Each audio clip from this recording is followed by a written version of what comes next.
गुरुर्ब्रह्मा गुरुर्विष्णु गुरुर्देवो महेश्वरः गुरु साक्षात् परब्रह्म तस्मै ಶ್ರೀ ಗುರವೇ ನಮಃ. ಧ್ಯಾನ ಮೂಲ ಗುರು ಮೂರ್ತಿ ಪೂಜೆ ಮೂಲ ಗುರು ಪಾದ ಮಂತ್ರ ಮೂಲ ಗುರು ವಾಕ್ಯ ಮುಕ್ತಿ ಮೂಲ ಗುರು ಕೃಪಾ ಶ್ರೋತ್ರಿಯ ಬ್ರಹ್ಮನಿಷ್ಠ ಸದ್ಗುರು ಬಸವಾನಂದರ ಪಾದ ಕಮಲಗಳಿಗೂ ಹಾಗೂ ಅವರ ಪ್ರತಿರೂಪದಂತಹ ನಿಜಗುಣಪ್ಪನವರ ಪಾದ ಕಮಲಗಳಿಗೂ ನನ್ನ ದೀರ್ಘದಂಡ ಪ್ರಣಾಮಗಳನ್ನ ಸಲ್ಲಿಸುತ್ತಾ ಸದ್ಗುರು ಮಾರ್ತನ ಸಾಬಯ ಸದ್ಗುರ ಪಾದ ಕಮಲಗಳಿಗೂ ಹಾಗೂ ರಾಯಪ್ಪ ಸದ್ಗುರುಗಳ ಪಾದ ಕಮಲಗಳಿಗೂ ನನ್ನ ದೀರ್ಘದಂಡ ಪ್ರಣಾಮಗಳನ್ನ ಸಲ್ಲಿಸುತ್ತಾ ಗುರು ಸ್ವರೂಪದಂತ ನನ್ನ ಪತಿದೇವರು ಕೂಡ ನನ್ನ ದೀರ್ಘದಂಡ ಪ್ರಣಾಮಗಳನ್ನ ಸಲ್ಲಿಸುತ್ತಾ ಮನದಲ್ಲಿ ಸ್ಮರಿಸಿಕೊಳ್ಳುತ್ತಾ ತಮ್ಮೆಲ್ಲರಿಗೂ ವಂದಿಸುತ್ತಾ ಇವತ್ತಿನ ರಮೇಶನ್ ಹೇಳಿದ್ದು ದ್ವಿತೀಯ ಗತಿ ಅಲ್ಲ ತೃತೀಯ ಗತಿ ಮೂರನೆಯ ಗತಿ. ಇವಾಗ ನಾವು ತೃತೀಯ ಗತಿ ಶುರುವಾಗ್ಯದ. ಶ್ರೀ ಗುರು ಶಂಭುಲಿಂಗಾಯ ನಮಃ ಒಂದು ವಿಚಾರ ಒಂದು ನುಡಿಯಲ್ಲಿ ಹೇಳಿರಬಹುದು, ಬಟ್ ಸ್ವಲ್ಪ ರಿವರ್ಸ್ ತಗೊಂಡು ಹೋಗ್ಬಿಡೋಣ. ಯಾಕಂದ್ರೆ ಇಂದಿನ ಒಂದು ಅನುಭವ ಸಾರ ನಿಜಗೊಂಡು ರಚಿಸಿದಂತ ಪರಮಾರ್ಥ ಗೀತೆ ಇದು ಅನುಭವ ಸಾರ ಮುಗೀತು. ಅದಾದ ನಂತರ ಇದು ಇಲ್ಲಿ ಕೂಡ ಯಾವುದು ನಿಧಿಧ್ಯಾಸನದ ಒಂದು ಗ್ರಂಥ ಕೂಡ ಹೇಳುತ್ತಾರೆ. ಪರಮಾನುಭವದ ಶ್ರವಣ ಗ್ರಂಥ ಆಗ್ತದ, ಆಮೇಲೆ ಅನುಭವ ಸಾರ ಮನನ ಗ್ರಂಥ ಆಗ್ತದ. ಇದು ಏನು ಪರಮಾರ್ಥ ಗೀತೆ ನಿಧಿಧ್ಯಾಸನ ಗ್ರಂಥ ಅಂತ ಕೂಡ ಮಹಾತ್ಮರು ಹೇಳ್ತಾರೆ. ಇಲ್ಲಿ ನಮ್ಮ ಒಂದು ಪರಮಾರ್ಥ ಗೀತೆಯಲ್ಲಿ ನಿಜಗೊಂಡು ರಚಿಸಿದ ಪರಮಾರ್ಥ ಗೀತೆಯಲ್ಲಿ ಯೋಗ ವಾಸಿಷ್ಠ ಅದಲ್ಲಿ ಹೇಳಿದಂಥದ್ದು ಶ್ರೀರಾಮಚಂದ್ರ ಮತ್ತು ವಸಿಷ್ಠ ಗುರುಗಳ ಮಧ್ಯೆ ನಡೆದಂತ ಸಂವಾದ ಇದು ರೂಪವಾದಂಥದ್ದು ನಿಜಗೊಂಡ್ರ ಪರಮಾರ್ಥ ಗೀತೆ ಅಂತ ಹೇಳಿ ಕೆಲವು ವಿಚಾರಗಳನ್ನ ನಮಗ್ ತಿಳಿಸ್ತಾರೆ. ಈ ತೃತೀಯ ಗತಿ ಅಂದ್ರ ಮೂರನೇ ಗತಿ ಅಂತ ಇಲ್ಲಿ ಹೇಳ್ತಾರೆ. ಇಲ್ಲಿ ಹಿಂದಿನ ವಿಚಾರವನ್ನ ತಿಳಿಸಿ ಪಂಚಭೂತಗಳ ಪಂಚೀಕರಣದ ಬಗ್ಗೆ ಎಲ್ಲ ಹೇಳಿದ್ರು. ಎರಡನೇ ಗತಿ ಒಳಗ ಈ ಗತಿಯಲ್ಲಿ ಮಹದಾದಿ ಸೃಷ್ಟಿ ಕ್ರಮಗಳನ್ನ ಹೇಳ್ತೀವಿ ಅಂತ ಹೇಳ್ತಾರೆ ಅವರು. ಮಹದಾದಿ ಸೃಷ್ಟಿ ಕ್ರಮವನ್ನ ನಾವು ಹೇಳ್ತೀವಿ. ಸಾದರದಿಂ ಜೀವತ್ವದ ಭೇದವನ್ನಿಂತೊರೆದೆ ಇನ್ನು ಮಹದ ಅಹಮಾದಿಕವಾದ ಅಂದವ ನೆರುಪುವೆನು ಅರುಪುವೇನು ಇದನ್ನೋದಿ ವಿಚಾರಿಪುದು ಸಾಧಕರ್ನೊಲವಿಂದಂ ಅಂತ ಹೇಳ್ತಾರೆ. ಯಾಕಂದ್ರ ಈಗ ಏನಂತಂದ್ರ ಹಿಂದಿನ ಗತಿಯಲ್ಲಿ 3 ಶರೀರಗಳ ಬಗ್ಗೆ ಹೇಳಿದ್ವಿ, 3 ಅವಸ್ಥೆಗಳ ಬಗ್ಗೆ ಹೇಳಿದ್ವಿ, ಜೀವತ್ರಯಾದಿಗಳ ಬಗ್ಗೆ ಕೂಡ ಹೇಳಿದ್ವಿ. ಈಗ 3ನೇ ಗತಿ ಒಳಗ ಪ್ರಕೃತಿ, ಮಹತ್ತತ್ವ, ಅಹಂಕಾರ ಮತ್ತ ಕೆಲವು ವಿಚಾರಗಳನ್ನ ಅದೃಷ್ಟದ ಒಂದು ತತ್ವಗಳನ್ನ ಅದೃಷ್ಟ ತತ್ವಗಳನ್ನ ಪ್ರತಿಪಾದನೆ ಮಾಡ್ತೀವಿ ಅಥವಾ ಹೇಳ್ತೀವಿ. ಅದಕ್ಕೆ ಇದನ್ನ ಏನ್ ಮಾಡ್ಬೇಕು, ಸಾಧಕರು ಬಹಳ ಪ್ರೀತಿಯಿಂದ ಕೇಳ್ಬೇಕು ಅಂತ ಹೇಳ್ತಾರೆ. ಯಾವಾಗ್ಲೂ ನಮ್ಗ ಒಳ್ಳೇದಾಗೋದು ಸ್ವಲ್ಪ ಬಹಳಷ್ಟು ಅಲಕ್ಷ್ಯ ಬರ್ತದಲ್ಲ. ಯಾಕಂದ್ರ ನಾವ್ ಯಾವಾಗ್ಲೂ ಆರಾಮಿರ್ಲಾರ್ದಾಗ ಗುಳಿಗಿ ಚಂದ ಅದಾವಂತ ನಾವ್ ಯಾರು ಖುಷಿಯಿಂದ ತಗೊಳಂಗಿಲ್ಲ. ಆದ್ರೆ ನಮ್ಗ ಆರಾಮ್ ಮಾಡ್ತದ ಗುಳಿಗಿ. ಯಾವ್ದೇ ನೋವಿದ್ರೂ ಕಡಿಮೆ ಮಾಡ್ತದ, ರೋಗ ವಾಸಿಯನ್ನ ಮಾಡ್ತದೆ. ಯಾಕಂದ್ರೆ ಧಾತುಜ ಬಂದಂತ ಊಟದಿಂದ ಬಂದಂತ ಈ ರೋಗದಿಂದ ಏನು ಶರೀರಕ್ಕೆ ರೋಗ ಬಂದಿರ್ತದಲ್ಲ, ಅದಕ್ಕೆ ನಾವು ಗುಳಿಗೆ ತಗೊಂಡಾಗ ಕಡಿಮೆ ಆಗ್ತದೆ. ಡಾಕ್ಟರ್ ಹತ್ರ ಗುಳಿಗೆ ತಗೊಂಡಾಗ ಕಡಿಮೆ ಆಗ್ತದೆ. ಅದು ಗುಳಿಗೆ ಯಾರು ಇಷ್ಟಪಟ್ಟು ತಗೋತೀವಿ ಅನ್ನೋದ್ರಿಲ್ಲ, ಕಷ್ಟಪಟ್ಟೆ ತಗೊಳ್ತೀವಿ. ಕಷ್ಟಪಟ್ಟು ಅಂತಂದ್ರ ಗುರು ನಮ್ಗೊಂದು ಇರ್ತದ, ಯಾಕಂದ್ರ ನಮ್ಮ ರೋಗ ವಾಸಿ ಆಗ್ಬೇಕಂತ ಮನಸ್ಸಿನಲ್ಲಿ ಇರ್ತದ. ಆದ್ರೂ ಕೂಡ ಈ ಗುಳಿಗೆ ತಗೊಳೋದ್ರಿಂದ ನಮ್ಗ ಇಂಥ ಒಂದು ರೋಗ ಕಡಿಮೆ ಆಗ್ತಲ್ಲ ಅನ್ನುವಂಥ ಭಾವದಿಂದ ಆ ಗುಳಿಗೆಗಳನ್ನ ನಾವು ತಗೊಳ್ತೀವಲ್ಲ, ಅದೇ ರೀತಿ ಕೂಡ ಇಲ್ಲಿ ಗುರು ವಾಕ್ಯಗಳನ್ನ ಕೇಳ್ಬೇಕಾದಾಗಪ್ಪ ಏನು ಅಂತ ಅನಿಸ್ತದ. ಯಾಕಂತಂದ್ರ ನಾವ್ ಕೇಳ್ತಾ ಹೋದಾಗ ನಮ್ಗ ಅದು ಆಟೋಮೆಟಿಕ್ ಆ ಮನಸ್ಸು ಶುರು ಮಾಡ್ತದೆ ಕೇಳ್ಬೇಕು ಅನ್ನುವಂತ ಭಾವ ವ್ಯಕ್ತಪಡಿಸ್ತದ. ಆದ್ರೆ ಇದು ಹೆಂಗ ಕೇಳ್ಬೇಕನ್ನುವಂತ ಒಂದು ಈ ಮನಸ್ಸಿಗೆ ಅಭ್ಯಾಸ ಮಾಡ್ಬೇಕು. ಮಾಡಿದಾಗ ಮಾತ್ರ ಇದ್ರದ್ದು ಯಾವ ರೀತಿ ಅಂತಂದ್ರ ಬಹಳಷ್ಟು ಅದ್ಭುತ ಫಲ ಅದಾವ ಇದ್ರಾಗ. ಕೇಳಲಾರ್ದ ಸುಮ್ನೆ ಕೂತ್ಕೊಂಡ್ರೆ ನಷ್ಟ ಅದ. ಆದ್ರೆ ಕೇಳಲೇಬೇಕನ್ನುವಂಥದ್ದು ಮನಸ್ಸನ್ನ, ಯಾಕಂದ್ರ ನಾವ ಶ್ರದ್ಧೆಯಿಂದ ಬಹಳ ನಂಬಿಕೆಯಿಂದ ಬಹಳ ಪ್ರೀತಿಯಿಂದ ಒಲಿವಿನಿಂದನೇ ಸಂಸಾರ ಮಾಡ್ತೀವಿ. ಆದ್ರ ಸಂಸಾರದಾಗ ಬಹಳಷ್ಟು ಸುಖ ಐತಿ ಏನಂದ್ರೆ ಇಲ್ಲ ದುಃಖನೇ ಕಾಣ್ತೀವಿ. ಇದಕ್ಕ ನಾವು ಯಾವ ರೀತಿ ಉದಾಸೀನ ಭಾವ ಮಾಡೋದಾಗ್ಲಿ, ಏನೇ ಅಂತ ಆ ಮನಸ್ಥಿತಿ ಬಂದ್ರು ಕೂಡ ಇಲ್ಲ ನಾನು ಗುರುವಾಕ್ಯವನ್ನ ಕೇಳ್ಬೇಕು ಅನ್ನುವಂತ ಭಾವ ನಮ್ಮ ದೃಢ ಇಟ್ಕೊಂಡ್ರೆ ನಾವು ಕೇಳ್ತಾ ಹೋದಾಗ ಇಲ್ಲಿ ಅದ್ಭುತ ಆನಂದನೇ ಸಿಗ್ತದೆ. ಕೊನೆಗಿದ್ರ ಫಲ ಆನಂದ. ಅದು ಎಷ್ಟೇ ನಾವು ರುಚಿಕಟ್ಟಾಗಿ ಸಂಸಾರ ಮಾಡಿದ್ರು ಕೂಡ ಅದ್ರ ಫಲ ಏನಂದ್ರ ದುಃಖದ್ದು. ನಾವು ಏನೇ ಆದ್ರೂ ಕೂಡ ಇಲ್ಲಪ್ಪ ಇದು ಮಾಡೋಣ ಅಂತ ನಾವು ಮಾಡ್ತಾ ಬಂದ್ರೆ ಇದ್ರ ಫಲ ಅದ್ಭುತ ಆನಂದದ್ದು. ಇದ್ರ ಫಲ ಆನಂದದ್ದು ನಾವು ಅರ್ಥ ಮಾಡ್ಕೋಬೇಕು. ಇಲ್ಲಿ ಕೂಡ ಸೃಷ್ಟಿ ಬಗ್ಗೆ ಹೇಳ್ತಾರೆ. ಸೃಷ್ಟಿ ಕ್ರಮ ಬಗ್ಗೆ ಬಹಳಷ್ಟು ಜನ ನಾನಾ ರೀತಿಯಿಂದ ಹೇಳ್ತಾರೆ. ಈ ಸೃಷ್ಟಿ ಅನ್ನುವಂಥದ್ದೇ ಸುಳ್ಳು.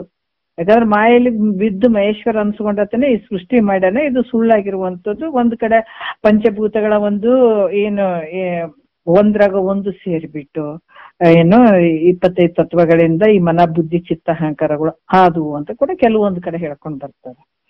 ಮತ್ತೆ ಇಲ್ಲಿ ಕೂಡ ಈ ಏನಂತಂದ್ರೆ ಮಹತ್ತು ಅಂದ್ರ 3 ಅಹಂಕಾರಗಳನ್ನ ಗರ್ಭೀಕರಿಸ್ಕೊಂಡಿರ್ತದೆ. ಅದರಿಂದ ಕೂಡ ಇಲ್ಲಿ ಜ್ಞಾನೇಂದ್ರಿಯಗಳು, ಕರ್ಮೇಂದ್ರಿಯಗಳು, ಅಂತಃಕರಣಗಳು ಆದವು ಅಂತ ಹೇಳ್ಕೊಂಡು ಬರ್ತಾರೆ.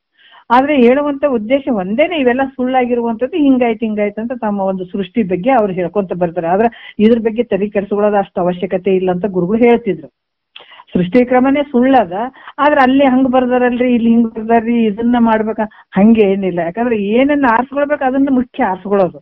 ಆದ್ರೆ ಇದು ಸೃಷ್ಟಿ ಬಗ್ಗೆ ಅಲ್ಲಿನ ಹಂಗ್ ಬರ್ದಾರ, ಇದನ್ನ ಬರ್ದಾರ ಅಂತ ಇಲ್ಲ, ಅಲ್ಲಿ ಹಂಗ್ ಬರ್ದಾರ, ಇಲ್ಲಿ ಹಿಂಗ್ ಬರ್ದಾರ, ಅದ್ರ ಬಗ್ಗೆ ಇದನ್ನ ಹಿಂಗ ಅಂತ ನಾವು ಅಷ್ಟು ಡೀಪಾಗಿ ಹೋಗೋದೇನ್ ಬೇಕಾಗಿಲ್ಲ, ಸುಮ್ ನೋಡ್ಕೊಂತ ಹೋಗ್ಬೇಕು ಅನ್ನುವಂತ ವಿಚಾರವನ್ನು ಕೂಡ ಹೇಳ್ತಿದ್ರು. ಅದು ಯಾಕಂತಂದ್ರೆ ಒಂದೊಂದ್ ಕಡೆ ಸೃಷ್ಟಿ ಬಗ್ಗೆ ಅದನ್ನ ಬರ್ಕೊಂಡು ಬಂದಿದ್ದಾರೆ. ಮತ್ತೆ ಇಂದಿನ ವಿಚಾರದಲ್ಲಿ ಎಲ್ಲವನ್ನ ಹೇಳಿ ಈ ವಿಚಾರಗಳನ್ನ ಈ ಗ್ರಂಥವನ್ನ ಪಠನೆ ಮಾಡ್ಬೇಕಾದ್ರ ಯಾಕಂತಂದ್ರ ಈ ಮಣ್ಣು ಬಹಳ ಐತಿ, ಎಲ್ಲ ತೆಗೆದು ಅದು ಫಿಲ್ಟರ್ ಮಾಡಿದಾಗೆ ಬಂಗಾರ ಸಿಗ್ತದಲ್ಲ, ಹಂಗ ಇದು ಕೂಡ ಏನೇ ಆಗ್ಲಿ ಸುಳ್ಳಿದ್ದಂತ ವಸ್ತುವಿನಲ್ಲೇ ನಾವ್ ಇದು ಹುಡುಕಬೇಕಾಗ್ಯದ. ಹುಡುಕಿ ಅದನ್ನೆಲ್ಲ ತೆಗೆದು ಆ ಕಡೆ ಬಿಸಾಕಿದಾಗ ಒಂದು ಬಂಗಾರ ಅನ್ನುವಂತ ಸಿಗ್ತದೆ. ಇದ್ರ ಯಾಕೆ ಇದು ಶರೀರಗಳು ಅಂತಂದ್ರೆ ಒಂದು ತಿಪ್ಪಿ ಇದ್ದಂಗಿದು, ಇದು ಗೊಬ್ಬರ ತಿಪ್ಪಿ ಇದ್ದಂಗಿದು, ಇದು ಎಲ್ಲಷ್ಟು ಇದ್ರಾಗ ಜೋಡಿಸ್ಯಾವ. ಆದ್ರ ಇದನ್ನ ಹುಡುಕ್ಬೇಕಾಗ್ಯದ, ಇಲ್ಲೇ ಹುಡುಕ್ಬೇಕಾಗ್ಯದ. ಈ ತಿಪ್ಪಿ ಒಳಗ ಹುಡುಕ್ಬೇಕಾಗ್ಯದ. ಅದಕ್ಕೆ ಹೇಳ್ತಾರಲ್ಲ, ತಿಪ್ಪಿ ಕೋಳಿ ಕಾಲಿಗಾಗಿ ಕೆದರಿತಲ್ಲ, ತಪ್ಪಿ ಮುತ್ತು ಸಿಕ್ಕರ ಅದಕ್ಕೆ ಗೊತ್ತೇ ಇಲ್ಲ ಅಂತ ಹೇಳ್ತಾರೆ ಕೆಲಸಲ್ಲ. ಅದು ಒಂದು ಬೇರೆ ಅರ್ಥದಾಗ ಹೇಳ್ತಾರೆ. ಬಟ್ ಇದು ಶರೀರ ಅನ್ನುವಂಥದ್ದು ಎಲ್ಲ ಗೋಳಾಕೊಂತೀವಿ ನೋಡ್ರಿ. ಈ ಶರೀರ ಅನ್ನುವಂಥದ್ದಾಗಿರ್ಬೋದು, ಇದ್ರಾಗ ಇಂದ್ರಿಯಗಳಾಗಿರುವಂಥದ್ದಾಗಿರ್ಬೋದು, ಇದು ಇಂದ್ರಿಯಗಳ ಇದು ವರ್ತನೆ ಏನ್ ಮಾಡ್ತದ, ಯಾಕೆ ವರ್ತನೆ ಮಾಡ್ತದ, ಇಂದು ಪಾಪ ಪುಣ್ಯಕ್ಕನುಸಾರವಾಗಿ ಬಂದದ ಈ ಶರೀರ. ಗಂಟು ಕಟ್ಕೊಂಡು ಬಂದದ, ಪಾಪ ಪುಣ್ಯವನ್ನ ಗಂಟು ಕಟ್ಕೊಂಡು ಬಂದದಕ್ಕಾಗಿ ಇಲ್ಲಿ ಅದನ್ನ ಅನುಭವಿಸೋದಕ್ಕಾಗಿ ಈ ಶರೀರ ಬಂದದ. ಇವೆಲ್ಲ ಪಾಪ ಪುಣ್ಯದ ಒಂದು ಕರ್ಮಗಳು, ಇವೆಲ್ಲ ಸೇರ್ಕೊಂಡು ಒಂದ್ ತಿಪ್ಪಿ ಆದಂಗೆ ಇದನ್ನ ಕೆದರ್ಬೇಕಾಗ್ಯದ. ಅಂದ್ರ ಈ ಶರೀರ ನೀನೇನಂದ್ರೆ ಈ ಶರೀರ ನೀನಲ್ಲ, ಇಂದ್ರಿಯಗಳು ನೀನಲ್ಲ, ಬುದ್ಧಿ ಇವೆಲ್ಲ ಕೆದರಿದಾಗ ಒಂದು ವಸ್ತು ಸಿಗ್ತದ. ಇಲ್ಲಿ ಬಂಗಾರ ಅನ್ನುವಂಥದ್ದು ಗಟ್ಟಿ ವಸ್ತು ಸಿಗ್ತದ. ಅದು ಮಣ್ಣುಗಳು ಎಲ್ಲಾ ಮಿಥ್ಯೆ ಇರುವಂತ ಮಣ್ಣನ್ನ ತೆಗೆದು ಹಾಕಿದ್ರೆ ಗಟ್ಟಿ ಇರುವಂತ ಒಂದು ವಸ್ತು ತಿರ್ಗಾ ಅದು ಎಲ್ಲೇ ಹಾಕಿದ್ರು ಕೂಡ ಏನು ಆಗಂಗಿಲ್ಲ ನೋಡ್ರಿ, ಹಂಗೆ ಇರುವಂತದ್ದು. ಅದು ನಾಶ ಆಗದೆ ಇರುವಂತ ಬಂಗಾರ ಅದು ಅಂತ ಸಿಗ್ತದ ಇಲ್ಲಿ. ಹಂಗಾಗಿ ಮಹಾತ್ಮರು ಈ ಕೆಲಸವನ್ನ ಮಾಡಿ ಅಂತ ಬಂಗಾರವನ್ನು ಪಡ್ಕೊಂಡ್ರು. ಅದಕ್ಕೆ ಇಲ್ಲಿ ಕೂಡ ಏನಂತಾರೆ, ಈ ಗ್ರಂಥವನ್ನ ನಾವು ತಿಳ್ಕೊಳ್ಬೇಕಾಗಿತ್ತಂದ್ರ, ಈ ವಿಚಾರಗಳನ್ನ ತಿಳ್ಕೊಬೇಕಾಗಿತ್ತಂದ್ರ ಗುರು ಮುಖಾಂತರ ತಿಳ್ಕೊಳ್ಬೇಕು. ಯಾಕಂತಂದ್ರ ಇದು ಬಹಳ ಅದ್ಭುತವಾದಂತ ವಿಚಾರಗಳು. ಈಗ ನಾವು ವಚನಗಳು ಅವೆಲ್ಲ ನೋಡ್ತೀವಿ ಅಂತಂದ್ರ, ಬರೀ ವಚನ ಅಂದ್ರೆ ಮೇಲ್ಗಡೆ ಒಂದಿಷ್ಟು ತುದಿ ಇರುವಂತ ಗಿಡಗಳದ ಪಂಗೆ ಹೆಂಗಿರ್ತದ ಹಂಗಿರ್ತಾವ. ಆದ್ರೆ ಈ ವೇದಾಂತ ಉಪನಿಷತ್ತುಗಳದ್ದು ಏನದಾವ ಇವೆಲ್ಲ ಇವು ಬೇರ್ಗಳಿದ್ದಂಗ. ಇದನ್ನ ತಿಳ್ಕೊಂಡೆ ಮಹಾತ್ಮರು ಕುಣಿದಾಡಿ ತತ್ವ ಪದಗಳನ್ನ ಬರೆದ್ರು, ವಚನಗಳನ್ನ ಬರೆದ್ರು. ಅದಕ್ಕೆ ಇಂಥ ಒಂದು ಅಧ್ಯಯನ ಮಾಡ್ಬೇಕಾಗಿತ್ತು, ಅಭ್ಯಾಸ ಮಾಡ್ಬೇಕಾಗಿತ್ತು, ಶ್ರವಣ ಮಾಡ್ಬೇಕಾಗಿತ್ತು ಅಂದ್ರ ಗುರು ಮುಖಾಂತರನೇ ತಿಳ್ಕೊಳ್ಬೇಕು. ಗುರು ಎಂತ ಗುರು ಅಂದ್ರ ಆತ ಶ್ರೋತ್ರಿಯ ಬ್ರಹ್ಮನಿಷ್ಠ ಸದ್ಗುರು ಇರ್ಬೇಕು, ಆತ ಗುರುಕುಲದಾಗ ಕೇಳಿರ್ಬೇಕು, ತಿಳ್ಕೊಂಡಿರ್ಬೇಕು. ಅಂತ ಸದ್ಗುರುವಿನಿಂದನೇ ಕೇಳ್ಬೇಕಿದು. ಇಲ್ಲ ಹಂಗೆ ಕೇಳಿದ್ರೆ ಮತ್ತೆ ಯಥಾರ್ಥವಾದಂತ ಜ್ಞಾನ ಆಗಂಗಿಲ್ಲ, ನಿನ್ನಾಗ ಎಡವಟ್ಟಾಗ್ಬಿಡ್ತಾವ. ಹಂಗಾಗಿ ನಾವು ತಿಳ್ಕೊಳ್ಳೋದೊಂದು, ಅವ್ರು ಹೇಳೋದೊಂದು, ಹಿಂಗೆಲ್ಲ ಗದ್ರಸ್ ಬಿದ್ದಂಗ ಆಗ್ಬಿಡ್ತೀವಿ. ಅದಕ್ಕೆ ಮಹಾತ್ಮರು ಹೇಳ್ತಾರ, ಚಂದ ಅವ್ರು ಗುರು ಮುಖಾಂತರನೇ ತಿಳ್ಕೊಂಡಿರ್ಬೇಕು, ಅಂತವ್ರ ಹತ್ರನೇ ನೀ ತಿಳ್ಕೊಳ್ಬೇಕಾದಂಥದ್ದು ಯೋಗ್ಯವಾದಂತ, ಅದು ಗುರು ಮುಖಾಂತರ ತಿಳ್ಕೊಳ್ಬೇಕು. ಯಾಕಂದ್ರೆ ಅದು ಬಹಳ ಪ್ರೀತಿಯಿಂದ ತಿಳ್ಕೊಳ್ಬೇಕು, ಕಷ್ಟ ಅಂತಲ್ಲ, ಒಲುವಿನಿಂದ ತಿಳ್ಕೊಬೇಕಾಗ್ತದ. ಈ ಶ್ರವಣ ಮಾಡಿ, ಗ್ರಂಥವನ್ನ ಶ್ರವಣ ಮಾಡಿ ಮತ್ತೆ ಮನನ ನಿಧಿಜಾಸಗಳನ್ನ ಮಾಡ್ಬೇಕು. ಮನನ ಅಂದ್ರೇನ, ನಾವೇನ್ ನಾವು ಇವತ್ತಿ ಚಂತನ ಈಗ ಒಂದ್ ತಾಸು ಕುಂತು ಕೇಳ್ತೀವಲ್ಲ, ಕುಂತದ್ದನ್ನ ಅದನ್ನ ಮೆಲಕ್ ಹಾಕೋದು. ಯಾಕಂತಂದ್ರ ಹೆಂಗೆ ಮೆಲಕ್ ಹಾಕೋದು ಅಂತಂದ್ರ, ಇವಾಗ ಏನ್ ಹೇಳ್ತಾರ, ಈಗ ಗುರುಗಳೇ ನಾವ್ ಯಾರೋ ಬೈದ್ರಲ್ಲ, ಬೆಳಗ್ಗೆ ಬೈದ್ರು ಅಂತಂದ್ರ ಸಂಜೆ ತನನು ನಾವು ಅದನ್ನ ಮೆಲಕ್ ಹಾಕ್ತಿವಿ. ನೋಡ್ರಿ ಅವ್ರು ಹಂಗ್ ಬೈಬೇಕಾ, ಹಿಂಗ್ ಬೈಬೇಕಾ, ನಾ ಏನ್ ತಪ್ಪು ಮಾಡಿದ್ದೆ, ಹಿಂಗ್ ಬೈದಾರ ಅಂತ ಹೇಳ್ಬಿಟ್ಟು ಒಂದು ದಿವ್ಸ ಅಲ್ಲ ಅದನ್ನ ಬಹಳ ದಿವ್ಸ ಹೇಳ್ಕೊಂಡು ಹೋಗ್ತಿವಿ. ಯಾರಾದ್ರೂ ಬೈದ್ರ ಅವ್ರ ಮುಂದೆ ಬಂದ್ರ ಅದೇ ನೆನಪು ಬರ್ತದ, ಹೌದಿಲ್ಲ? ಅದನ್ನೇ ಹೇಳ್ಕೊಂಡು ಹೋಗ್ತೀವಿ ನಾವು. ಅಷ್ಟು ಗಾಢವಾಗಿ ಮನಸ್ಸಿನಲ್ಲಿ ಕೂತ್ಕೊಂಡ್ಬಿಡ್ತದೆ.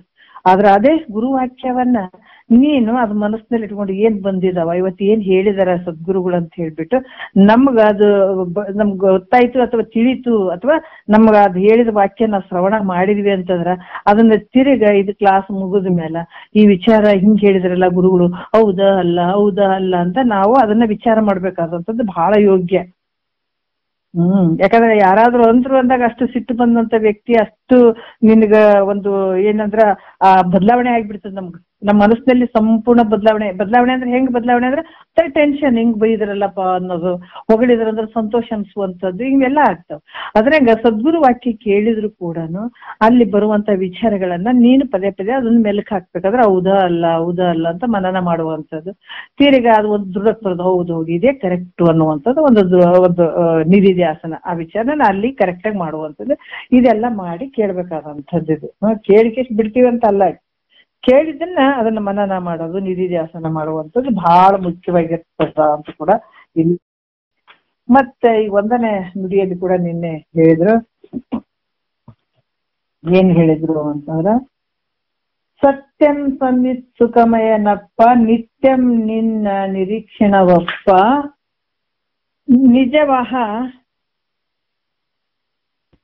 ನಿಜವಹ ಶಕ್ತಿಯೇ ಕಾಲವೆನಿಕ್ಕು ನಿಜವದು ಪ್ರಕೃತಿಗೆ ಬೋಧನ ಮಕ್ಕು ಸುಕೃತಿಯೇ ಕಾಲದಿ ಬೋಧಕಮಾಗಿ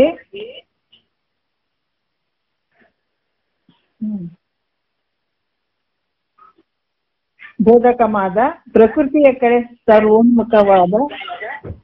ಯಾರು ಎದ್ದು ಮಾಡ್ರಿ, ಸ್ವಲ್ಪ ಮ್ಯೂಟ್ ಮಾಡ್ರಿ. ಒಂದ್ ನಿಮಿಷ. ಇಲ್ಲಿ ಏನ್ ಹೇಳ್ತಾರ ಅಂತಂದ್ರ ಸುಕೃತಿಯ ಕಾಲದಿ ಬೋಧಕವಾದ ಪ್ರಕೃತಿಯ ಕಡೆ ಸರ್ವೋನ್ಮುಖವಾದ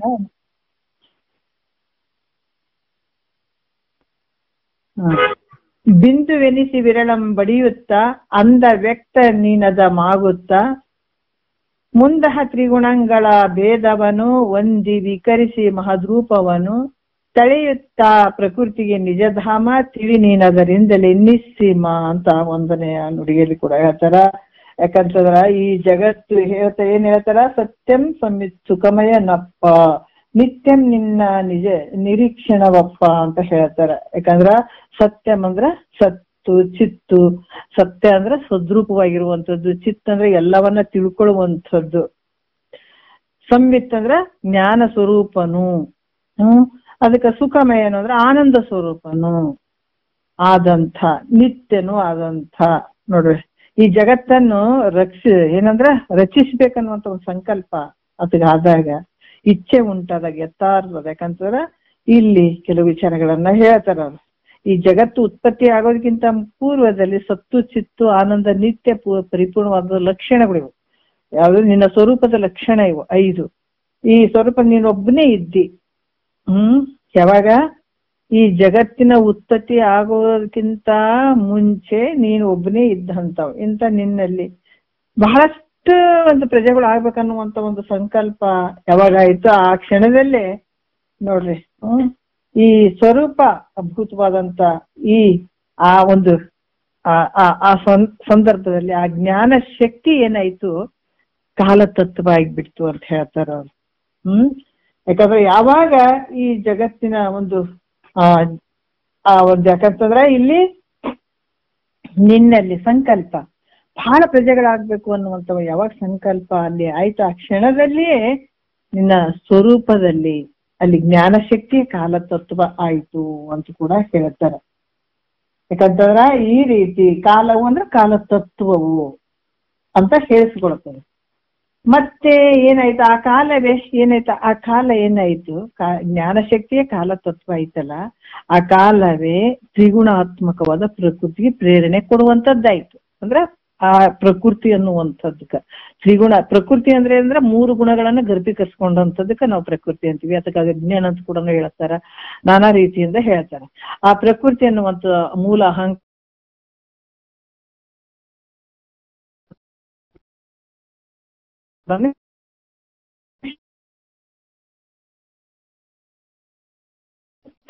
ಈ ತ್ರಿಗುಣಾತ್ಮಕ ಪ್ರಕೃತಿ ಪ್ರೇರಣೆ ಮಾಡುವಂಥದ್ದು. ಈ ಕಾಲವೇ ಏನಾಯ್ತು, ಆ ತ್ರಿಗುಣ ಪ್ರೇರಣೆ ಮಾಡುವಂತದ್ದಾಯ್ತು. ಮತ್ತೆ 3 ಶರೀರಗಳಾಯ್ತು, 3 ಏನು ಜಾಗ್ರತಿ, ಜಾಗ್ರ, ಸ್ವಪ್ನ, ಸುಸುಪ್ತಿ ಆಯ್ತು ಅಂತಾರ.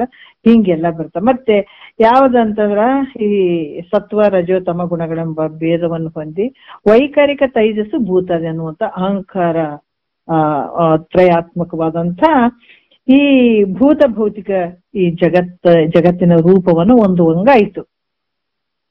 ಅದೇ ಸೂಕ್ಷ್ಮನಾದವಾಯ್ತು. ಅನಂತರ ಮುಂದ ಏನಾಯ್ತು ಅಂತಂದ್ರೆ ಸತ್ವ ರಜತಮ ಗುಣಗಳನ್ನ ಭೇದ ಅಂತ ಹೊಂದಿತು. ಆಮೇಲೆ ಅದರಿಂದ ಏನಾದವಪ್ಪ ಅಂದ್ರೆ ವೈಕಾರಿಕ ಅಹಂಕಾರ, ತೈಜಸ ಅಹಂಕಾರ, ಭೂತಾದಿ ಅಹಂಕಾರ ಅಂತ ಅಹಂಕಾರ 3 ರೀತಿಯಾಗಿ ಕಾಣುವಂತದ್ದಾಯ್ತು. ಈ ಜಗತ್ತಿನ ರೂಪ ಹೊಂದುವಂತದ್ದಾಯ್ತು. ಇಂಥ ಜಗತ್ತಿಗೆ ಮೂಲ ಕಾರಣವಾದಂತ ಅರ್ಥ ಆಯ್ತಲ್ಲ, ಸತ್ವ ರಜೋ ತಮ, ಆ ಪ್ರಕೃತಿ ಒಳಗ ಪ್ರಕೃತಿ ಗರ್ಭೀಕರಿಸ್ಕೊಂಡಿರ್ತದಲ್ಲ, ಆ ಸತ್ವ ರಜೋ ತಮ ಅದರಿಂದ 3 ಅಹಂಕಾರಗಳಾಗ್ತಾವ. ವೈಕಾರಿಕ ಅಹಂಕಾರ, ತೈಜಸ ಅಹಂಕಾರ, ಭೂತಾದಿ ಅಹಂಕಾರ. ಯಾಕಂದ್ರ ಈ ಆ ಪ್ರಕೃತಿ, ಯಾಕಂದ್ರೆ ಇಲ್ಲಿ ಕೂಡ ಹೇಳ್ತಾರೆ ಸೂಕ್ಷ್ಮ ನಾದ ಅಲ್ಲಿ ಆಗ್ತದಲ್ಲ, ಆದ್ಮೇಲೆ ಅಲ್ಲಿ ಸತ್ವ ರಜೋ ತಮ ಗುಣಗಳು ಇರ್ತಾವ. ಆ ಗುಣಗಳು ಭೇದವನ್ನ ಹೊಂದಿ ಅಲ್ಲಿ ಸತ್ವ ವೈಕಾರಿಕ ಅಹಂಕಾರ ಮತ್ತೆ ಭೂತಾದಿ ಅಹಂಕಾರ, ತೈಜಸ ಅಹಂಕಾರ ಅಂತ 3 ಆದವು. ಈ ರೂಪ ಐತಿ. ಈ ಜಗತ್ತಿಗೆ ಮೂಲ ಕಾರಣವಾದಂಥದ್ದು ಯಾವ್ದು ಅಂದ್ರೆ ಪ್ರಕೃತಿ. ಈಗ ಈ ಪ್ರಕೃತಿಗೆ ಅಧಿಷ್ಠಾನವಾಗಿರುವಂತದ್ದು ಯಾವುದು ಅಂದ್ರೆ ನೀನೇ, ನಿನ್ನ ಸ್ವರೂಪನೇ. ಇದು ನಿನ್ನೊಳಗ ತೋರ ಕನಸು, ನಿನ್ನೊಳಗ ಹೆಂಗ್ ತೋರ್ಯದ ಅದ್ರ ಹೆಂಗ ಇದು ಜಗತ್ತು ತೋರಕತ್ತದ. ನೀರಿನಲ್ಲಿ ತೋರಿದಂತ ಒಂದು ಬಳ್ಳಿ ನೀರನ್ನೇ ಮುಚ್ಚಿ ಹಾಕ್ಬಿಟ್ಟದ ನೋಡ್ರಿ. ಅದ್ರಂಗ ಆಧಾರ ಯಾವುದು? ನೀರು ಅಲ್ಲ. ಅದೇ ರೀತಿ ಈ ಪ್ರಕೃತಿ ಏನ್ ತೋರಕತ್ತದಲ್ಲ, ಪ್ರಕೃತಿಗೆ ಅಧಿಷ್ಠಾನವಾಗಿರುವಂತವನು ಯಾರು? ನೀನೇ, ನಿನ್ನ ಸ್ವರೂಪ. ಈ ಕಾರಣದಿಂದಲೇ ನೀನ್ ಹೆಂಗಿದೆ? ತ್ರಿವಿಧ ಪರಿಚ್ಛೇದ ರಹಿತ. ಇವ್ಯಾವು ನಿನಗಿಲ್ಲ, 3 ಗುಣಗಳು ನಿನಗಿಲ್ಲ, ನಿನ್ನ ಸ್ವರೂಪಕ್ಕಿಲ್ಲ. ತೋರ್ದಂಗಾಗತ್ತದ ಅಷ್ಟೇ ಹೊರತಾಗಿ ನಿನ್ನ ಸ್ವರೂಪಕ್ಕ ಇಲ್ಲ. ಅದಕ್ಕ ಇಲ್ಲಿ ಕೂಡ ನೀನ್ ಹೆಂಗಿದೆ ಅಂದ್ರೆ ಪರಿಪೂರ್ಣ ಸ್ವರೂಪದಿಂದ ಇದ್ದಂಥವ್ ನೀನು. ಇದು ನಿನ್ನ ವಿಚಾರನೆ ಮಾಡ, ನಿನ್ ವಿಚಾರದಿಂದ ನಿಮ್ಮ ನೀನ್ ಗೊತ್ತಾಗ್ತದ ಅಂತ ಹೇಳಿ ಈಗ 2ನೇ ನುಡಿ ಹೇಳ್ತಾರ. ನೋಡೋಣ ಏನ್ ಹೇಳ್ತಾ ಇದ್ದಾರ.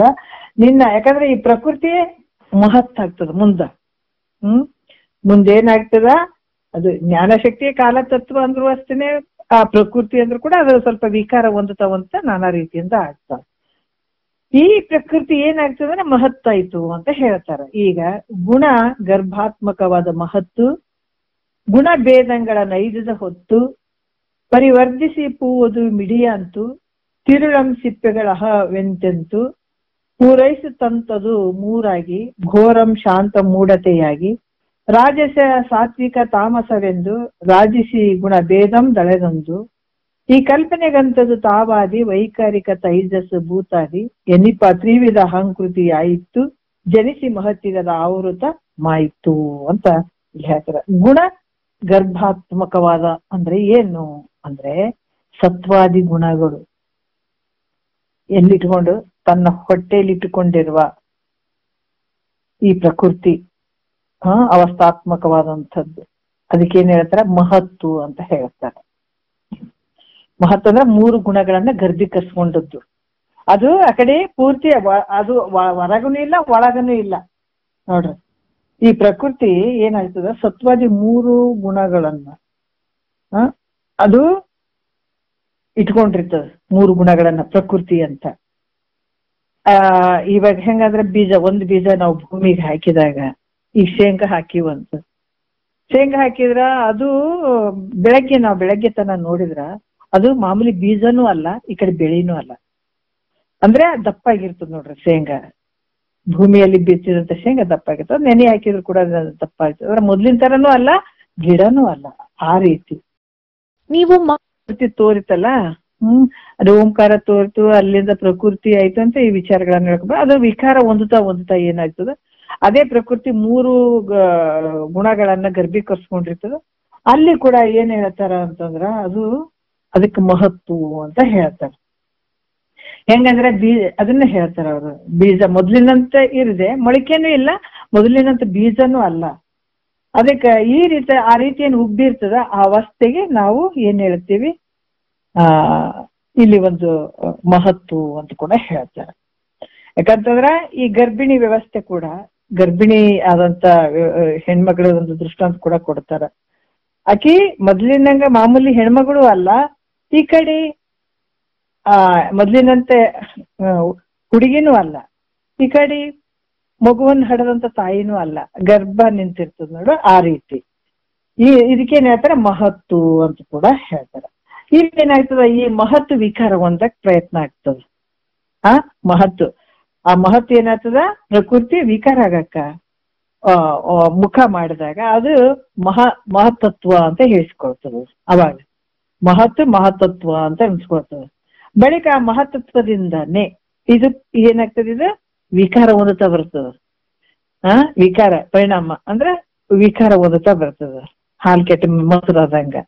ಈಗ ಪ್ರಕೃತಿ ಏನಾಗ್ತದ, ಅದು ವಿಕಾರ ಹೊಂದಿ ಆ ಮಹತ್ತತ್ವ ಅಂತ ಹೇಳ್ಸ್ಕೊಬೇಕಂದ್ರೆ ಅದು ವಿಕಾರ ಆಗಕ್ಕೆ ಅಭಿಮುಖ ಆಗ್ತದ, ಮುಖ ಮಾಡ್ತದಲ್ಲ, ಅವಾಗ ಅದು ಮಹತ್ತತ್ವ ಅಂತ ಹೇಳ್ಸ್ಕೊಳ್ತದ. ಬಳಿಕ ಆ ಮಹತ್ತತ್ವದಿಂದ ಏನಾಗ್ತದ, 3 ಅಹಂಕಾರಗಳು ಉತ್ಪನ್ನ ಆಗ್ತಾವ. ಅರ್ಥ ಮಾಡ್ಕೋಬೇಕು. 3 ಅಹಂಕಾರಗಳು ಯಾವ 3 ಅಹಂಕಾರಗಳು ಅಂತ, ಈ ಮಹತ್ತಿನಿಂದ 3 ಅಹಂಕಾರಗಳು, ಅದು ವಿಕಾರ ಹೊಂದಿ, ಮಹತ್ ವಿಕಾರ ಹೊಂದಿ 3 ಅಹಂಕಾರಗಳು ಆಗ್ತಾವ. ವೈಕಾರಿಕ ಅಹಂಕಾರ, ತೈಜಸ ಅಹಂಕಾರ, ಭೂತಾದಿ ಅಹಂಕಾರ. ಹೇಗಂದ್ರ ಹೂ ಬೆಳೀತದಲ್ಲ, ಹೂ ಬೆಳೆದು ಅದೇನಾಗ್ತದ, ಹೂ ಬೆಳೆದು ಮಿಡಿ ಆಗ್ತದ. ಅದ್ರ ಮಿಡಿ ಆಯ್ತು ಅಂತಂದ್ರ ಅದು ಒಳಸಿಪ್ಪೆ ಹೊರಸಿಪ್ಪೆ ಅನ್ನುವಂಥದ್ದು ಆಗ್ತದೆ.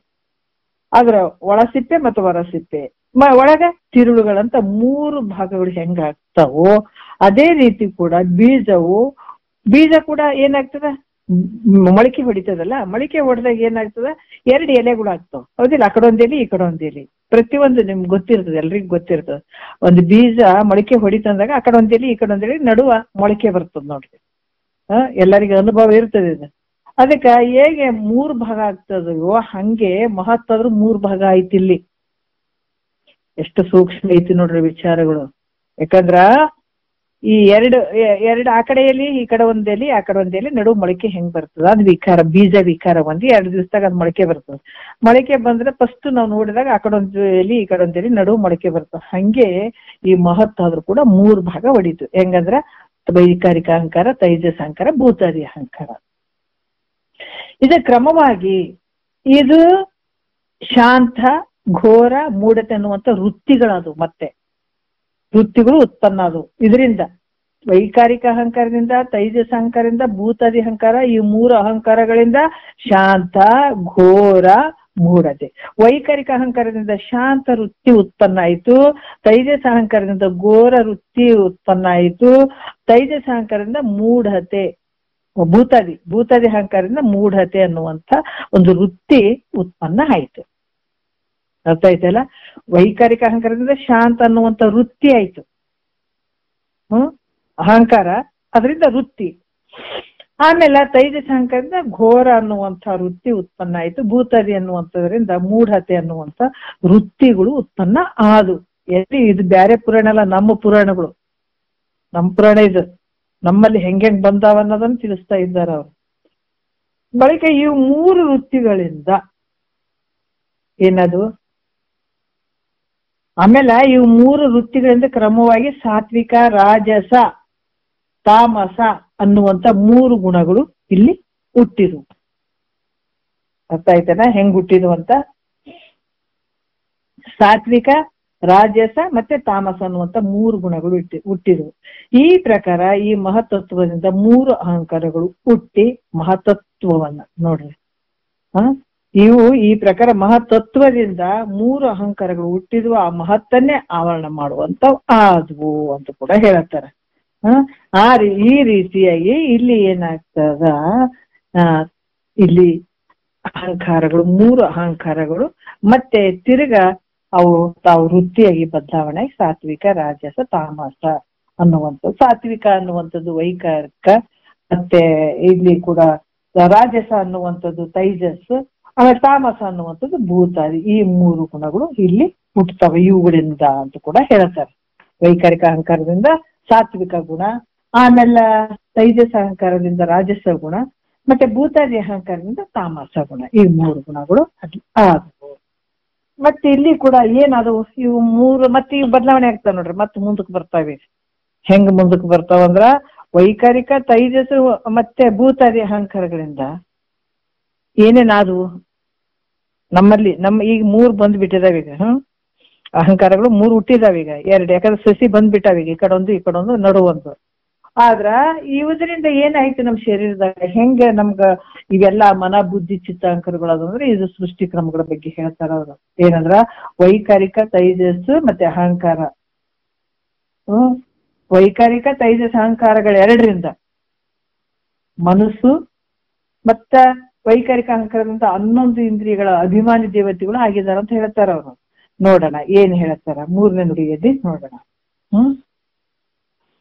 ಶಾಂತವೆನಿಪ ಸಾತ್ವಿಕ ಅದೊಂದೊಂದ ಅಂತದ್ದು ತೈಜಸವ ಹಮ್ಮಿಂದ ಹೊಳೆವುದು ಮನವೆಂಬಿಂದ್ರಿಯ ಮುಂದು ಬಳಿಕಿಂದ್ರಿಯ ದೇವತೆ 11 ದಿಕ್ಕು ಅನಿಲ ಅರವಿ ವರುಣ ಅಶ್ವಿನಿಗಳು ಮಿಂದ್ರಂ ಅರ್ಕನು ಮಿಂದ್ರಂ ಮೃತ್ಯುವಿಧಿಗಳು ಮಿತ್ರಂ ಮತ್ತೊಬ್ಬಂ ಮೃಗಧರನು ಪುತ್ರನೇ 11 ಅಧಿದೇವರನು ಸಾತ್ವಿಕ ಹಮ್ಮಿನ ಕಾರ್ಯಮಿದೆಂದು ತತ್ವಜ್ಞರ್ಮಾಯಮಯವೆಂದು ಕೇಳುವರ್ ಮನದ ವಿಕಲ್ಪವೆಂದು ಕೇಳದರ ನಿತ್ಯಂ ನಿನಗಿಲ್ಲ ಅಂತ ಹೇಳ್ತಾರ.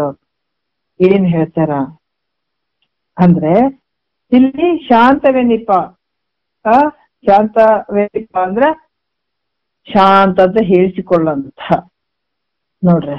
ಯಾಕಂದ್ರ ಏನ್ ಹೇಳ್ತಾರ ಸಾತ್ವಿಕ ಪ್ರಕಾಶವಾಗಿರುವಂತದ್ದು. ಇಲ್ಲಿ ಕೆಲವೊಂದು ವಿಚಾರಗಳನ್ನ ಹೇಳ್ತಾರೆ. ಶಾಂತವೆನಿಪ ಸಾತ್ವಿಕ ಮುಂದೊಂದು ಅಂತ ಅಂದ್ರೆ ಇಲ್ಲಿ ಕೂಡ ಹೇಳ್ತಾರ ಸತ್ವ ಗುಣದಿಂದ ಏನಾಗ್ತದ ವೈಕಾರಿಕ ಸತ್ವಗುಣಾತ್ಮಕ ವೈಕಾರಿಕ ಅಹಂಕಾರದಿಂದಲೂ ರಜಗುಣಾತ್ಮಕ ತೈಜಸ ಅಹಂಕಾರದಿಂದಲೂ ಕೂಡಿಕೊಂಡು ಏನಾಯ್ತು ಇವೆರಡು ಅಹಂಕಾರ ಕೂಡಿ ಮನಸ್ಸಾಯ್ತು ಅಂತ ಹೇಳ್ತಾರೆ ಇಲ್ಲಿ. ವೈಕಾರಿಕ ಅಹಂಕಾರ ಮತ್ತೆ ತೈಜಸ ಅಹಂಕಾರ 2 ಕೂಡಿದಾಗ ಇಲ್ಲಿ ಮನಸ್ಸಾಯ್ತಪ್ಪ. ಯಾಕಂತಂದ್ರ ಈ ಮನಸ್ಸು ನೇತ್ರಗಳ ಇಂದ್ರಿಯಗಳ ಮೂಲಕ ಹೊರಗೆ ಹೋಗಿ ವಿಷಯಗಳನ್ನು ಗಮನ ಮಾಡ್ತದೆ. ಈ ಮನಸ್ಸು ಏನ್ ಮಾಡ್ತದ ಇಂದ್ರಿಯಗಳ ನೇತ್ರಾದಿ ಅಂತಂದಾಗ ಸ್ತೋತ್ರ ತೊಕ್ಕು ಜುವ್ವ ಗ್ರಹಣ ನೇತ್ರ ಅಂತ ಅನ್ಕೊಡ್ಬೇಕಾಗ್ತದೆ.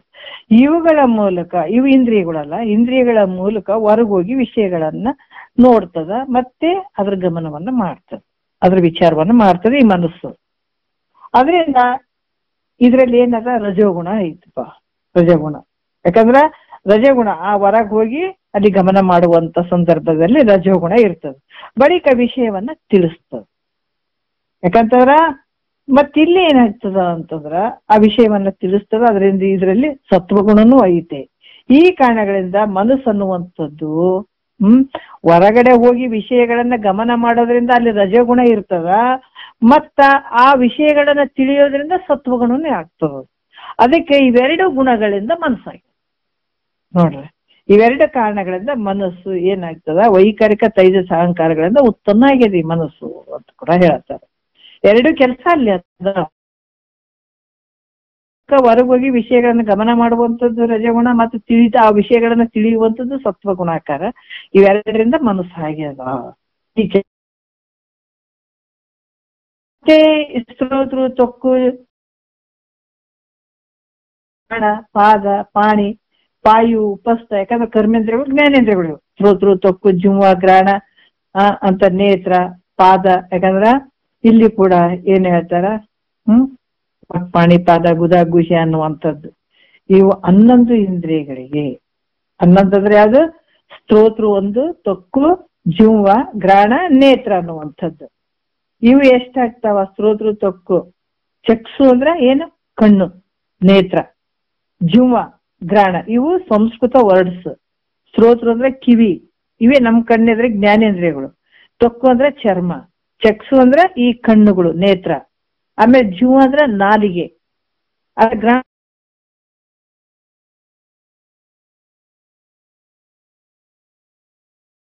ಪಾದ ಕಾಲು, ಪಾದ ಅಂದ್ರೆ ಕಾಲು. ಇವೆಲ್ಲ ನೋಡ್ರಿ. ಪಾಣಿ ಅಂದ್ರೆ ಕೈ ಹಿಡಿಯುವಂಥದ್ದು.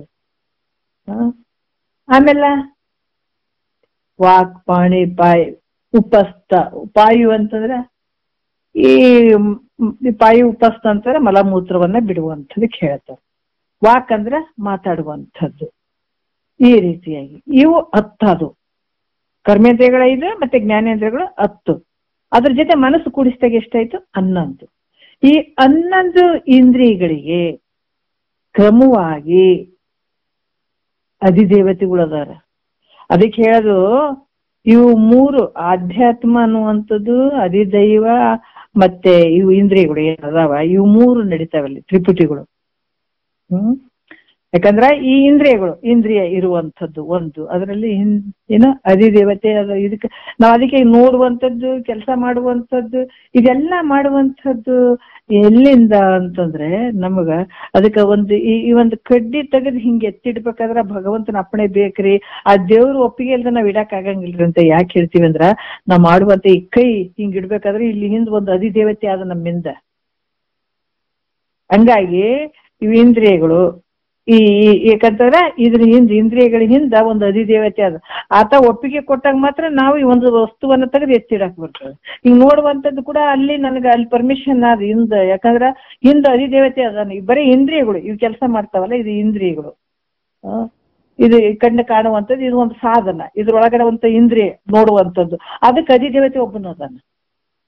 ಅಧಿದೇವತೆ ಇರ್ಲಿಲ್ಲ ಅಂತಂದ್ರ ಯಾಕಂದ್ರ ಇದು ಕಣ್ಣು ಕಾಣಂಗಿಲ್ಲ ನಮಗ. ಮತ್ತೆ ಏನಾರು ಕೈ ಕೊಟ್ಟನಂದ್ರೆ ಇದು ಕಣ್ಣು ಕಾಣಂಗಿಲ್ಲ. ಕಿವಿ ಅದನ್ನ ಅಪ್ಪಣೆನೇ ಬೇಕು. ಇಷ್ಟೆಲ್ಲ ವ್ಯವಹಾರ ಮಾಡ್ತೀವಿ ಅಂತಂದ್ರೆ ಇದರಿಂದ ದೇವತೆಗಳು ಅದಾರ. ಯಾಕಂದ್ರ ಇವ್ರ ಸಹಾಯ ಇಲ್ದ ನಮ್ಗೆ ಏನು ಮಾಡಕ್ ಆಗಂಗಿಲ್ಲ. ಇಲ್ಲಿ ಏನು ಒಳಗಡೆ ಜ್ಞಾನೇಂದ್ರಿಯಗಳು ಕಿವಿ ಕೇಳುವಂಥದ್ದು, ನೋಡುವಂಥದ್ದು, ಚರ್ಮ ಸ್ಪರ್ಶ ಮಾಡುವಂಥದ್ದು, ಇದಕ್ಕೆಲ್ಲ ಅಧಿದೇವತೆಗಳು ಅದಾರಲ್ಲ, ಅವ್ರ ಅಪ್ಪಣೆ ಇಲ್ದ ನಾವ್ ಮಾಡಕ್ ಆಗಂಗಿಲ್ಲ. ಅವರು ತಂದಾಗೆ ನಾವ್ ಇದನ್ನ ಮಾಡುವಂಥದ್ದಾಗಿರ್ತದೆ. ಹಂಗಾಗಿ ಇಲ್ಲಿ ಕೂಡ ಕ್ರಮವಾಗಿ ಈ ಸ್ತೋತ್ರಕ್ಕೆ ಅಧಿದೇವತೆ ಯಾರು ಅಂದ್ರೆ ದಿಕ್ಕು. ಮತ್ತೆ ತೊಕ್ಕಗ ಅಧಿದೇವತೆ ಯಾರು? ವಾಯು ಹಿಂದ. ಆಮೇಲೆ ತೊಕ್ಕಂದ್ರೆ ಚರ್ಮದ್ದು ಸ್ಪರ್ಶ ಮಾಡುವಂಥದ್ದು. ಆಮೇಲೆ ನೇತ್ರಕ್ಕೆ ಸೂರ್ಯ ನೋಡ್ತೀವಲ್ಲ, ಅಧಿದೇವತೆ ಯಾರು ನೇತ್ರಕ್ಕೆ ಅಂದ್ರೆ ಸೂರ್ಯ ದೇವ.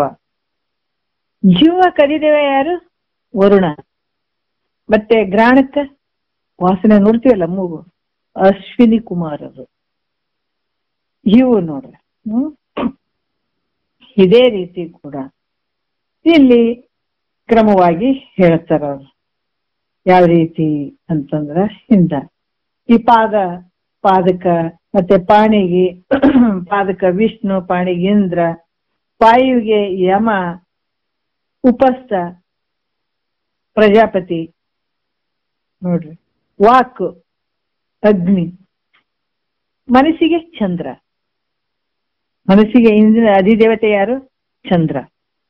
ಇವ್ರು 11 ಅಭಿಮಾನಿ ದೇವತೆಗಳಾಗಿದ್ದಾರೆ ಇವು ನಮ್ಮ ಇಂದ್ರಿಯಗಳಿಗೆ. ಅದಕ್ಕೆ ಇವ್ರದ್ದು ಸಪೋರ್ಟ್ ಇರ್ಲಿಲ್ಲ ಅಂದ್ರೆ ಏನು ನಡೆಯಂಗಿಲ್ಲ. ಅದಕ್ಕೆ ಸತ್ತಂತ ವ್ಯಕ್ತಿಗೆ ಇವೆಲ್ಲ ಹೋಗಿರ್ತಾವಲ್ಲ, ಅದಕ್ಕೆ ಇವ್ ಇಂದ್ರಿಯಗಳು ನಮ್ಗೆ ಕಣ್ಣುಗಳು ಎಲ್ಲ ಇರ್ತಾವ, ಆದ್ರೆ ನಮ್ಗೆ ಯಾಕೆ ನೋಡಕ್ಕಾಗಲ್ಲ ಅಂದ್ರೆ ಅಲ್ಲಿ ಅವ್ರ ಸಪೋರ್ಟ್ ಏನು ಇರಂಗಿಲ್ಲ, ಅಲ್ಲಿ ಎಲ್ಲ ಹೋಗ್ಬಿಟ್ಟಿರ್ತಾವ.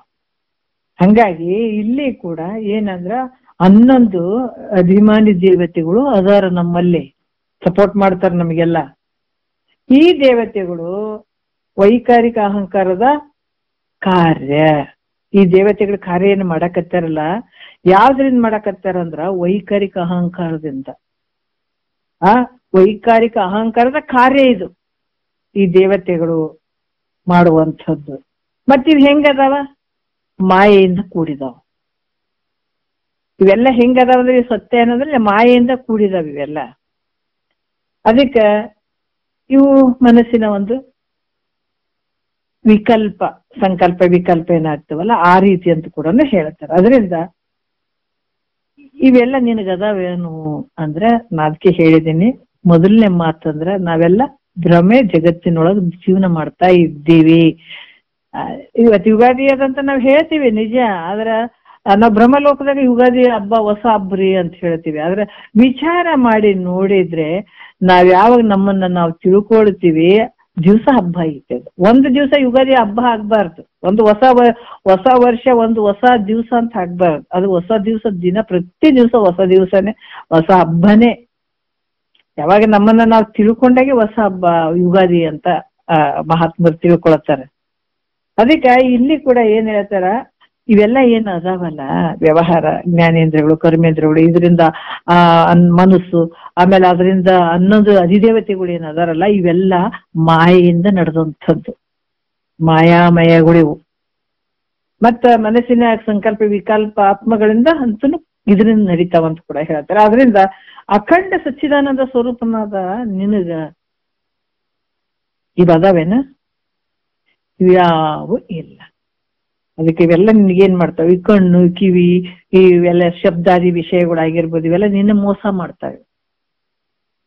ಮೋಸ ಮಾಡ್ತಾವಂದ್ರ ನೀವ್ ಬೇರೆ ಕಡೆ ಯೂಸ್ ಮಾಡಿದ್ರೆ ಮೋಸ ಆಗ್ತದ. ಅದನ್ನೇ ನೀನು ಆಧ್ಯಾತ್ಮದ ಕಡೆ, ಪರಮಾರ್ಥದ ಕಡೆ ಹಾಕಿದ್ರೆ ಭಾರಿ ಏನ್ ಅಂಥ ಸಾಧನೆಯನ್ನ ನೀನ್ ಮಾಡ್ಕೊಂಡಿದ್ದ್ರ ಜನ್ಮ ಸಾರ್ಥಕ ಆಗಿಬಿಡ್ತದೆ. ಅದಕ್ಕೆ ಚಾಕು ಯಾವ್ದಕ್ಕನ್ನ ಬಳಸ್ಬೋದು, ಯಾರಿಗಿನ ಓಡದು ಜೈಲಿಗೆ ಹೋಗಕ್ಕೂ ಬರ್ತದ, ಹಣ್ಣು ಕಟ್ ಮಾಡ್ಕೊಂಡ್ ತಿನ್ನು ಹೆಲ್ದಿ ಆಗಿರಕ್ಕೂ ಬರ್ತದೆ, ಹೌದಿಲ್ಲ? ಮತ್ತೆ ನರಕಕ್ಕೆ ಹೋಗಕ್ಕೂ ಬರ್ತದ ಹಂಗ್ ಮಾಡಿದ್ರ. ಮತ್ತೆ ಇದೇ ಸಾಧನವನ್ನ ಬಳಸ್ಕೊಂಡು ಸ್ವರ್ಗಾದಿ ಭೋಗಗಳನ್ನ ಅನುಭವಿಸಕ್ಕೂ ಬರ್ತದ. ಇದೇ ಶರೀರವನ್ನು ಸಾಧನೆ ಇಟ್ಕೊಂಡು ನಾವು ಗುರು ಮುಖಾಂತರ ತಿಳ್ಕೊಂಡು ತತ್ವವನ್ನ ತಿಳ್ಕೊಂಡು ನಾವು ಆನಂದವನ್ನ, ಮುಕ್ತಿಯನ್ನು ಪಡ್ಕೊಳಕ್ ಬರ್ತದ. ಇಲ್ಲೇನು ಹೋರಾಟ ಮಾಡ್ತೀವಲ್ಲ, ಇದೆಲ್ಲ ಮಾಯದ ಒಂದು ಪ್ರಪಂಚದಲ್ಲಿ ಬಿದ್ದು ಇದು ಸತ್ಯ ಅನ್ಕೊಂತು ಹೋಗ್ತೀವಿ. ಆದ್ರ ಇದು ಸತ್ಯ ಅಂತ ಹೋದ್ರೆ ಇದು ರಿಸಲ್ಟ್ ಏನಾದ್ರೆ ದುಃಖ ಐತೆ, ಮುಂದೆ ಬಹಳ ದುಃಖ ಐತೆ. ಅದಕ್ಕೆ ಮಹಾತ್ಮರು ಬಹಳಷ್ಟು ಬಿಡದಾಡ್ತಾರ. ಇದ್ರ ಫಲ ಏನಾಗ್ತದ, ಈಗೇನ್ ಕೇಳಿ ನಾವ್ ಇದನ್ನ ತಿಳ್ಕೊಂಡು ಇದನ್ನ ಆಚರಣೆ ಮಾಡಿದ್ದೆ ಆದ್ರ ಜನ್ಮಾಂತರದಲ್ಲಿ ನೀನ್ ದುಃಖ ಇಲ್ಲ, ಕಾಡೋದೇ ಇಲ್ಲ. ನಿನಗೆ ಆನಂದವಾಗಿ ಇರ್ತಿದ್ದೆ. ನೀನ್ ಏನ್ ಶರೀರ ಇದ್ದಾಗ ಇಷ್ಟು ಗೊಂದಲ ಅಂತ ಹೇಳ್ತಿದಿಲ್ಲ, ಶರೀರ ಇದ್ದಾಗ ನೀನ್ ಗುರು ಹೇಳ್ದಂಗ ನೀನ್ ಬಿಟ್ಕೊಂಡ್ರೆ ಆನಂದೇ ಪಡ್ಕೋತೀನಿ ನೀನು. ಆದ್ರ ಇಲ್ಲಿ ನಿನ್ನ ಒಳಗಡೆ ಇರುವಂತ ಏನ್ ಐತಲ್ಲ ಅಖಂಡ ಸಚ್ಚಿದಾನಂದ ಸ್ವರೂಪಕ್ಕ ಇವೇನಾರ ಅದಾವೇನಂದ್ರೆ ಏನು ಇಲ್ಲ. ಈ ತತ್ವಕ್ಕೆ ನಿಮ್ಗೆ ಸಂಬಂಧನೇ ಇಲ್ಲ. ಕನಸೇನಾರ ಸಂಬಂಧ ಐತೆ ನಮಗ? ನೋಡ್ರಿ, ಸೂಕ್ಷ್ಮ ವಿಚಾರ ಹೇಳ್ತಾರೆ. ನಾವ್ ವಿಚಾರ ಮಾಡ್ಬೇಕು, ಒಂದ್ ಸ್ವಲ್ಪ ವಿಚಾರ ಮಾಡ್ಬೇಕು. ಇಲ್ಲಿ ಇಷ್ಟೆಲ್ಲ ಮಾಡ್ತೀವಿ, ಮಕ್ಕಳು, ಸಂಸಾರ, ಇದೆಲ್ಲ ಮಾಡ್ತೀವಿ. ಅದೇ ನಿದ್ರೆ ಒಳಗಿಲ್ಲ ಅಂತ ಮತ್ತೆ ಅನ್ಬೇಕು, ಇದೇನ್ ಸಂಸಾರ, ಇದೇನ್ ಜೀವನ ಅನ್ಬೇಕು. ಯಾಕೆ ನಮ್ಗೆ ಅನುಭವ ಐತಲ್ಲ. ಮತ್ತೆ ಇದು ಕನಸ್ನಾಗ ಇದ್ರೆ ನಾವು ಸತ್ಯ ಅಂತ ನಂಬತ್ತೀವಿ, ಕನಸ್ನಾಗ ಇಲ್ಲ ಅಂದ್ರೆ ಇದೆಲ್ಲ ಸುಳ್ಳು. ಹಂಗ ಸುಳ್ಳು ನಮ್ಮಲ್ಲಿಲ್ಲ ವಯ್ಯ, ಸುಳ್ಳೆ ನಮ್ಮನಿ ದೇವ್ರೆಲ್ಲ ಸುಳ್ಳೆ ಮಾಡ್ಕೊಂತ ಹೊಂಟು ಬಿಟ್ಟಿವಿ ನಾವ್ ಅಷ್ಟೇ. ಸುಳ್ಳೆ, ಇದೆಲ್ಲ ಸುಳ್ಳೆ.